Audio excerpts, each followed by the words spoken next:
Before we get into this, if you care about real basketball conversations, the kind that don't sugarcoat reality and actually respect your intelligence, make sure you're subscribed here, because this season for the Warriors just took a turn that deserves honesty, not headlines. Just when it finally felt like the Golden State Warriors had figured things out, just when the basketball started to look connected, confident, and alive again, everything collapsed in one brutal moment. Jimmy Butler goes down, grabbing his knee, and instantly you could feel the air leave the building. No drama, no exaggeration. Everyone watching knew. This wasn't good. An ACL injury, about as bad as it gets. And for this Warriors team, it might be the second worst thing that could have possibly happened this season. Because this isn't just about losing a player. Jimmy Butler is 36 years old, heading toward the final year of his contract. And there's a very real possibility that we may have just witnessed the last meaningful basketball Jimmy Butler ever plays in the NBA. And if that's true, then there's another uncomfortable question attached to it. Did Steph Curry just lose his final real shot at another championship? Now look, Jonathan Kuminga is talented. In fact, this is one of those rare situations where a player is genuinely better suited to be a second option than a seventh man. He can give you 20 points. He has athleticism, confidence, upside. But let's be clear, he is not Jimmy Butler, and he doesn't replace what Jimmy brings. Not mentally, not situationally, not in playoff basketball. What makes this even more frustrating is that we've already seen how much Jimmy mattered beyond the box score. Numbers won't explain why the Warriors were 42-18 with Steph and Jimmy both on the floor. Numbers won't explain why the team posted a +9 net rating when Jimmy played without Steph. And numbers definitely won't explain why everything felt steadier, calmer, and more dangerous when Butler was out there. Now the Warriors are staring at a decision they can't avoid. Either they make a drastic move involving Jimmy, Kuminga, or both, or they quietly accept that this season is over. There's no middle ground.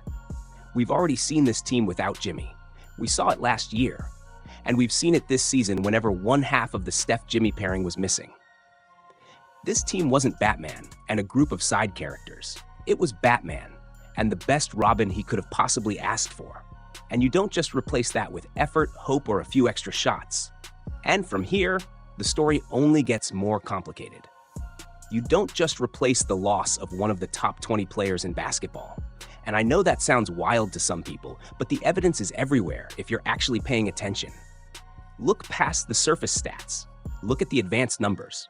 More importantly, watch the games. Jimmy Butler's value has never been about a clean 20 points per night. It's the playmaking. It's the defensive pressure. It's the efficiency. It's the constant trips to the free throw line that stabilize an offense when everything else breaks down. Anyone who has watched the Warriors closely, not just this season, but even going back to last year, knows this wasn't a coincidence. The moment Jimmy Butler and Steph Curry shared the floor, the Warriors stopped looking average and started looking dangerous. The ball moved with purpose. The defense had teeth. The team stopped panicking in tight moments. That doesn't happen by accident. And we saw exactly what disappears without him. In the first game after Jimmy went down against Toronto, the Warriors looked disconnected. Missed layups, missed free throws, late rotations, sloppy defense. They allowed one of the worst shooting teams in the league to suddenly look unstoppable. Now, to be fair, that game came on the second night of a back-to-back, with the emotional weight of watching a teammate tear his ACL still hanging over the locker room. You can't ignore that mental and physical toll.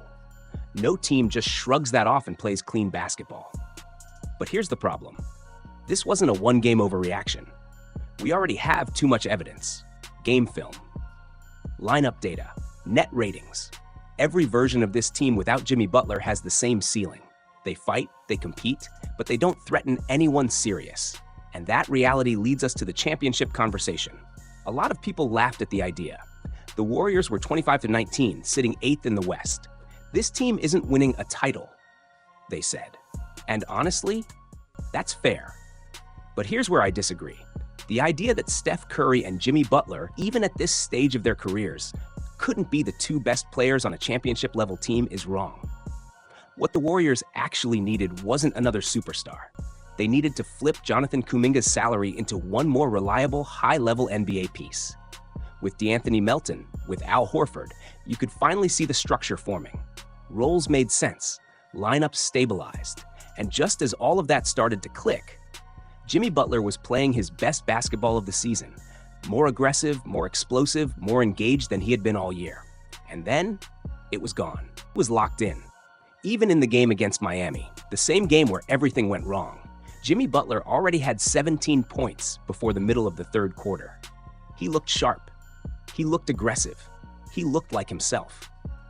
And while we spend so much time talking about the longevity of Steph, LeBron, and KD, what often gets overlooked is that at 36 years old, Jimmy Butler was still playing at an all-star level.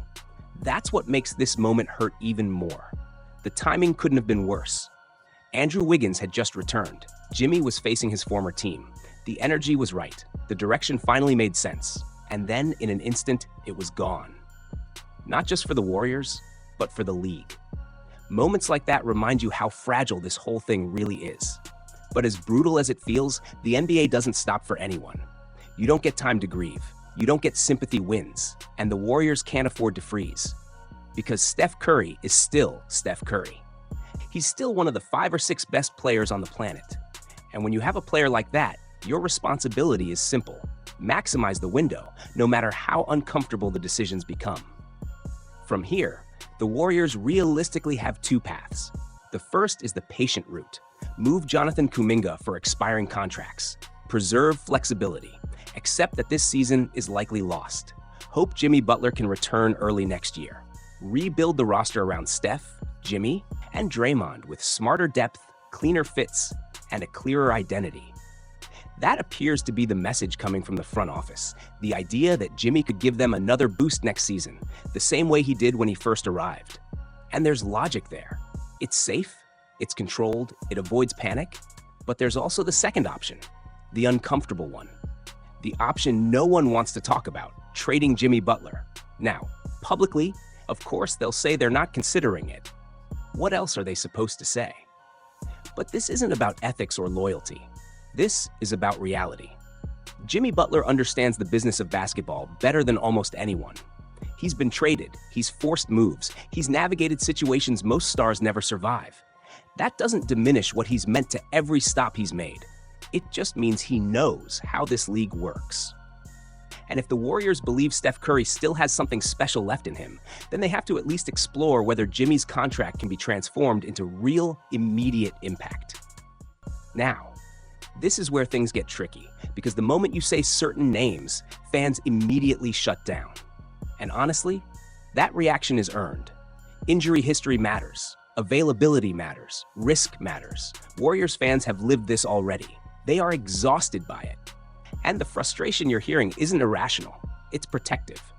The truth is, there is no perfect solution. No clean answer. No move that guarantees success. Swinging small, for solid role players, doesn't move the needle. It doesn't change the ceiling. Pretending there's an easy solution here is just lying to yourself. Swinging big always comes with risk. Real risk. The kind that doesn't just cost you a season, but can end an entire era if it fails. And that's exactly where the Warriors are right now. Not hopeful, not doomed.